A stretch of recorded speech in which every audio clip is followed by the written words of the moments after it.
नमस्कार, जय हिंद, वंदे मातरम। आप देख रहे हैं Chanakya news India live TV का खास कार्यक्रम चाणक्य स्पेशल। और चाणक्य स्पेशल में आज मैं आपका दोस्त अशोक मिश्रा लेके आया हूँ कुछ ऐसी खबरें, कुछ ऐसी चर्चा जिसको लेकर माहौल पूर्णतया गरमाया हुआ है। आरक्षण को लेकर बयानवीरों की बयानबाजियाँ तो चालू है, वहीं प्रधानमंत्री मोदी ने ये कहा कि जब तक मैं जिंदा हूँ तब तक धर्म के नाम पर, यानी कि मुसलमानों को धर्म के नाम पर आरक्षण बिल्कुल नहीं मिलेगा। दूसरी तरफ कांग्रेस के जयराम रमेश ने प्रेस वार्ता करते हुए कहा कि राहुल गांधी कहते हैं कि जब भी कहीं जाएं तो संविधान साथ में लेकर जाएं। संविधान किसी धर्म, किसी जाति के आधार पर आरक्षण की बात नहीं करता है। संविधान समाज के लिए, उन दबे लोगों के लिए आरक्षण बनाया गया था जो समाज में बराबरी का दर्जा नहीं पा रहे थे। संविधान में आरक्षण जो बनाया गया वो शिक्षा के लिए बनाया गया। संविधान में आरक्षण का जो प्रावधान किया गया वो विकास के लिए, उन दबे कुचलों के बढ़ोतरी के लिए किया गया। लेकिन ये राजनीतिक दल, राजनीतिक पार्टियां अपने अपने राजनीतिक रोटियों को सेकने के लिए इस आरक्षण को जातिगत आधार पर, धर्म के आधार पर बांटते नजर आए। देखिए हमारी ये रिपोर्ट।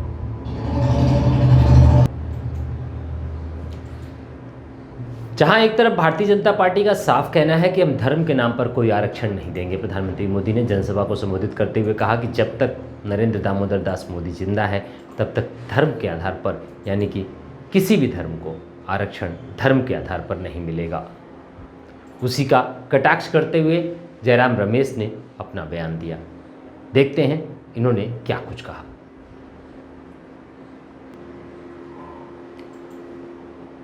मैं आपके सामने आज एक ऐसी खबर लेकर आ रहा हूं जो बताने में मुझे खुद भी हंसी आ रही है। आरोपों का दौर जारी है। विगत 24 से 48 घंटे में अमेठी फेक न्यूज़ का एक अड्डा बन चुका है। कल शाम को 3 बजे हमारे पास कांग्रेस महासचिव केसी वेणुगोपाल का साइन किया हुआ एक पत्र आता है जिसमें लिखा हुआ है कि प्रियंका गांधी अमेठी से चुनाव लड़ेंगी, राहुल गांधी रायबरेली से चुनाव लड़ेंगे। उसके आधे एक घंटे के बाद फिर हमारे पास एक पत्र आता है जिसमें उसका जस्ट अपोजिट रहता है कि प्रियंका रायबरेली से चुनाव लड़ेंगी और राहुल गांधी अमेठी से चुनाव लड़ेंगे। ये सिलसिला रात को 12 बजे तक चलता रहा। पत्र वो कहाँ से आए, कैसे आए, किसने भी बनाया, किसने वायरल किया, इस बात की तो कोई जानकारी नहीं है। लेकिन कांग्रेस महासचिव जयराम रमेश से जब इस बारे में पूछा गया तो उन्होंने साफ साफ कहा कि ये टोटली फेक न्यूज़ है और अभी भी अमेठी को लेकर जो पर्दा गिरा हुआ है वो अभी उठा नहीं है। अब देखना ये होगा कि 3 तारीख को नामांकन की अंतिम तारीख है। जयराम रमेश ने हालांकि इस बात का संकेत आज जरूर दिया कि 3 तारीख को नामांकन की अंतिम तारीख है। उस अंतिम तारीख के नामांकन से पहले पहले हमारा प्रत्याशी जो भी होगा वो नामांकन कर देगा। लेकिन साथ ही साथ एक संकेत और भी मिल रहा है हमें। वो संकेत ये मिल रहा है कि राहुल गांधी और प्रियंका गांधी संभवतः चुनाव ना लड़े।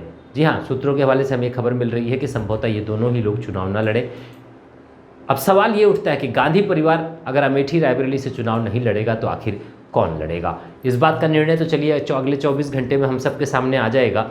लेकिन जो ऊहापोह की स्थिति बनी हुई है, जो कार्यकर्ताओं में असमंजस की स्थिति बनी हुई है, उसको युद्ध स्तर पर मैनेजमेंट करने के लिए कांग्रेस को बहुत आवश्यक है। हालांकि बीजेपी ने इस बात पर आरोप लगाया है कि राहुल गांधी डर के भाग गए अमेठी से, प्रियंका गांधी डर के रायबरेली छोड़ गई। लेकिन जो हमारे सूत्रों ने हमें बताया कि देखिए, डर के भागने की कोई बात नहीं थी। बात सिर्फ इतनी है क्योंकि ये कांग्रेस के स्टार प्रचारक हैं। राहुल गांधी और प्रियंका के नाम पर जनमानस इकट्ठा हो रहा है। ऐसे में अगर वो चुनाव लड़ने रायबरेली या अमेठी में व्यस्त हो जाते हैं तो जो कांग्रेस का जो इसमें रेशियो चल रहा है टिकट सीट लाने का, मुझे लगता है उसमें कहीं ना कहीं 5-10 सीट का नुकसान हो सकता है। ये सोचकर ही पार्टी ने या पार्टी के आला कमान ने या अधिकारियों ने इस बात का निर्णय लिया हो कि राहुल और प्रियंका चुनाव ना लड़ने की बजाय लोगों को लड़ाने में व्यस्त रहें, यानी कि चुनाव प्रचार में व्यस्त रहें। खैर, अंदरूनी क्या बातें हैं वो तो वक्त अब धीरे धीरे घड़ी की सुइयां कम हो रही हैं। 24 घंटे में कुछ घंटे कम हो चुके हैं। कल शाम तक, जहां तक हमें उम्मीद है हमारे सूत्रों के हवाले से मिल रही जानकारी के मुताबिक, कल शाम तक अमेठी और रायबरेली को लेकर जो पर्दा है वो उठ जाना चाहिए। और अगर 1% हम मान लें कि 2 तारीख को नहीं उठता है तो भी रात बिरात 2 तारीख की रात बिरात जो भी संभावित प्रत्याशी हैं जिनको भी चुनाव लड़ना है उनको फ़ोन पहुंच जाएगा और 3 तारीख को वो अपना नामांकन करेंगे। इस तरह की जानकारी हमारे पास आ रही है। लेकिन अब सवाल यहाँ आता है कि ये जो पर्दा बनाया गया, ये सस्पेंस बनाया गया, इस सस्पेंस के पीछे की वजह क्या है? एक बहुत बड़ा सवाल है। देखते हैं जयराम रमेश ने क्या कुछ कहा। मेरे को आता ही नहीं। बोलिए बोलिए।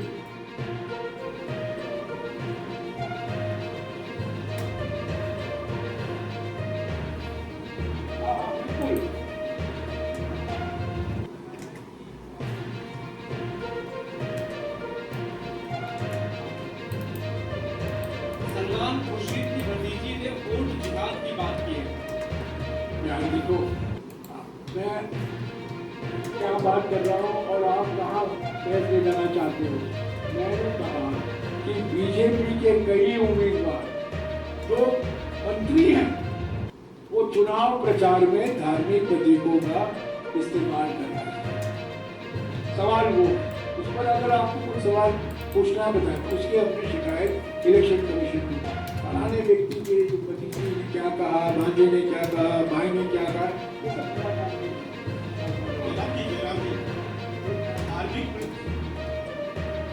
एक मिनट देखना, इलेक्शन कमीशन को खत्म करें। हाँ, इलेक्शन कमीशन और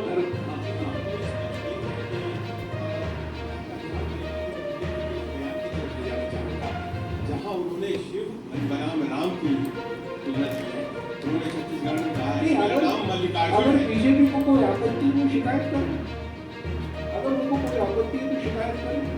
बस उन्होंने कुछ गलत बात नहीं कही। और हमारे कैंडिडेट का नाम ही है, मेरा नाम है जयराम। तो क्या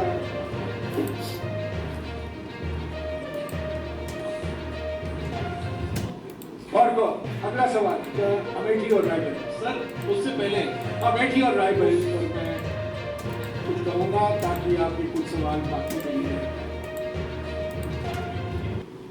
कांग्रेस सेंट्रल इलेक्शन कमेटी में कांग्रेस अध्यक्ष जी को पूरा अधिकार सौंपा कि वो जल्द से जल्द अमेठी और रायबरेली के कांग्रेस पार्टी के उम्मीदवार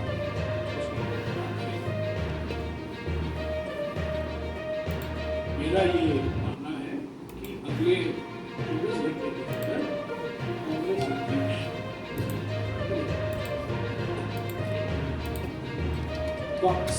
CEC has empowered the Congress president to finalize the Congress candidates for Amethi and Raebareli.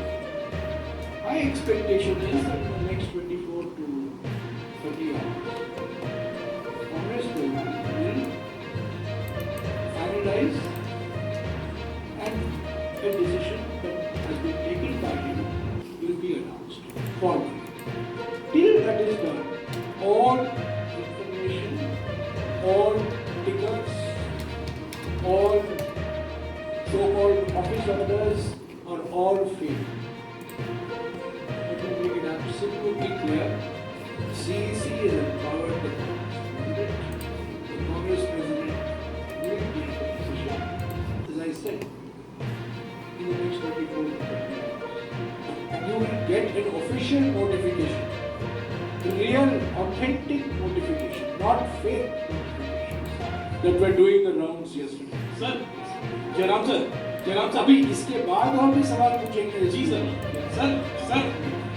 Jairam sir, ये तो आपने अपनी तरफ से बता दिया, लेकिन बीजेपी प्रभु सर हम लोग तो लेकिन बीजेपी जो हमला बोल रही है, कह रही है कि गांधी परिवार डर कर भाग गया है अमेठी रायबरेली से, इस पर आप क्या जवाब देंगे? और सर देरी हो क्यों रही है? देरी नहीं हुई है, देरी क्यों हो रही है? कोई देरी नहीं है। क्या बीजेपी ने रायबरेली का उम्मीदवार की घोषणा की है?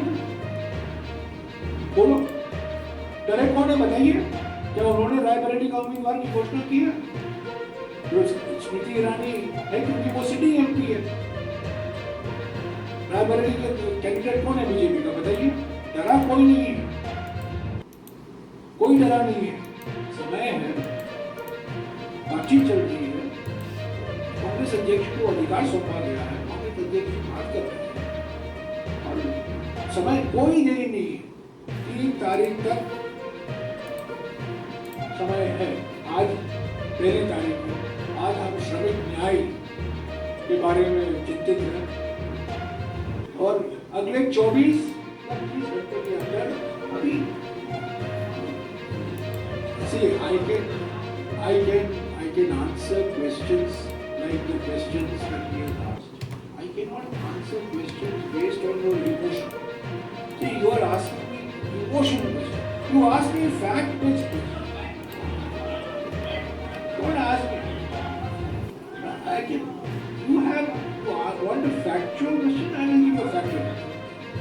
Don't put your emotion into it. That A is afraid, B is afraid, A is nervous. Why are you asking? You're not. I told you.